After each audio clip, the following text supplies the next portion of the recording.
Alrighty, well people, has indeed happened.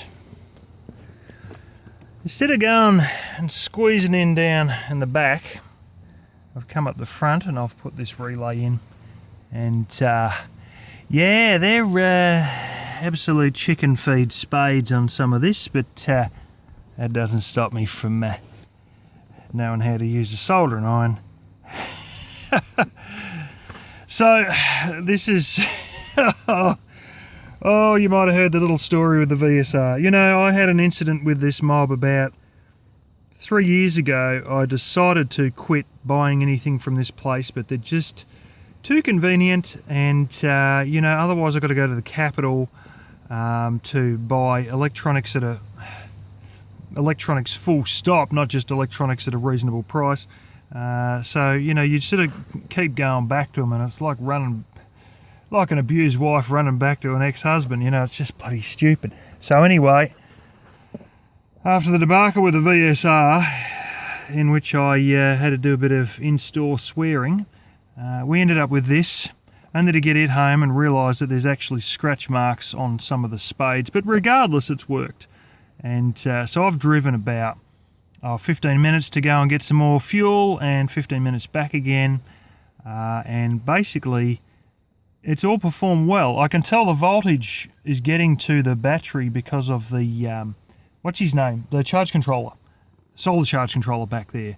Yeah, some reason the panels aren't giving it any more than 13.5 volts, which is sort of bizarre, but anyway, it gets a good whack of about 14.4, 14.3, and when you test it up here, it's actually more like 14.5, almost 14.6, 14.56, 57, and yeah, but that sort of varies a bit, you know, to do with, yeah, RPMs and stuff, I suppose, or whatever the regulator is doing in the alternator. But anyway, I've got that plugged into a cigarette lighter, a switch, and believe it or not, you don't need a proper fuse holder. You can get some spades and you squeeze them a little bit tighter and the fuse fits in nicely. Stupidly enough, the first one I picked up was a blown fuse, and then only about to put it in I realised she was blown.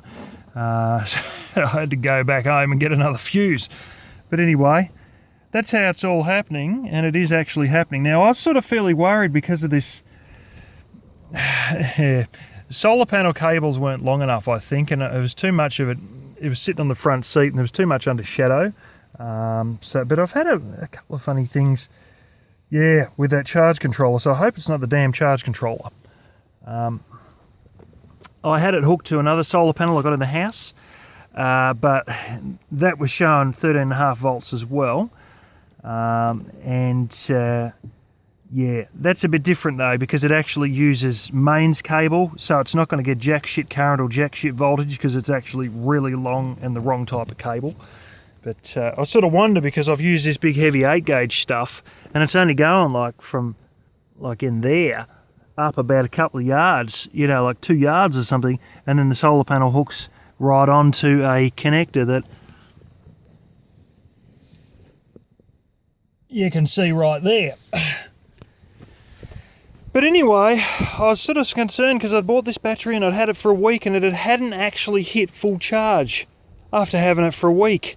And I thought, my gosh, dude, you've got to get on and give this full charge. So we did that. And instead of its rest voltage, when I first got it, was 13 volts, and then it seemed to go up after a few days of being on solar panels to 13.3. And now it's actually sitting at 13.6. At least when I turned the engine off a couple of minutes ago. As you can tell, I've still really got to mount all this. It's all just jerry-rigged at the moment. You know, I'm going to have to... This stupid thing doesn't have any screw point. Like some of them, you have a little tab coming off, so you can't screw it to anything, which is bullshit. Just you watch, I'll be bloody siliconing it to the floor at this rate. Don't be surprised if I do. But I'm going to go and, yeah, make up a little holder for the switch and whatnot. I just desperately needed to get power into this battery and fully charge it, instead of just, you know, have a solar charge controller keep drawing power off and whatnot, and you know, and meanwhile it's getting flatter and it never has had a full charge. So if we look there, It's going to tell us in a minute. But I haven't got a panel hook to it. And 13.5. So it was 13.6 when the engine was running, but she's dropped to 13.5. And yeah, it's funny this, sometimes it tells you that you've still got a certain amount of volts coming from a panel and you've got no panel even hooked on. It's just the strangest thing, but anyway. That's one that I've had. This is the same as the one on the, what's his name? On the fridge system. Yeah. I've had this one for quite a few years actually. So yeah, there we go, 13.5, but 13.6 a couple of minutes ago, so that's probably its realistic rest voltage. And that's the highest it's been so far. So yeah, I think we're all looking fairly good and everything. Oh yeah, you may notice it's not really hooked in completely correctly.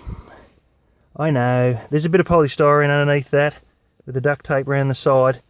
And yeah, I should have it in a box, and I don't have it in a box, and I've got to clean up a bit of the sawdust and whatnot. But within a year I'm going to try and get this in a box. And I've got the occasional smudge of, what's his name, Vaseline. That's because I've been putting it on eyelets, and sometimes, yeah, well, yeah, gets on other things. But the batteries, yeah. I'm just glad I got a decent charge into the damn thing.